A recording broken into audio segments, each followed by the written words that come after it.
বিশ্ব এখন আরেকটি বিশ্বযুদ্ধের কাছাকাছি এসে পৌঁছেছে। ইসরায়েল এবং আমেরিকা ইরানের সকল সামরিক এবং পারমাণবিক স্থাপনাগুলোর মধ্যে একজোটে হামলা চালিয়েছে। এমনভাবে হত্যা করেছে ইরানের প্রধান প্রতিরক্ষা মন্ত্রীকে এবং বিপ্লবী গার্ডের প্রধানকেও।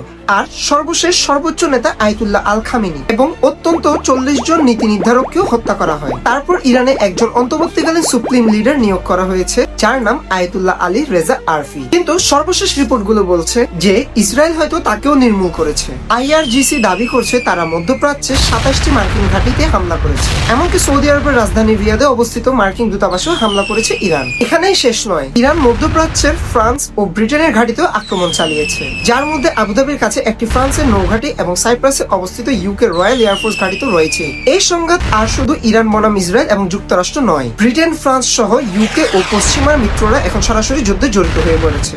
আপনার কি মনে হয় তৃতীয় বিশ্বযুদ্ধ কি আসলে শুরু হয়ে গেছে? তা কমেন্ট করে জানাতে পারেন এবং লাইক সাবস্ক্রাইব করতে কিন্তু ভুলবেন না।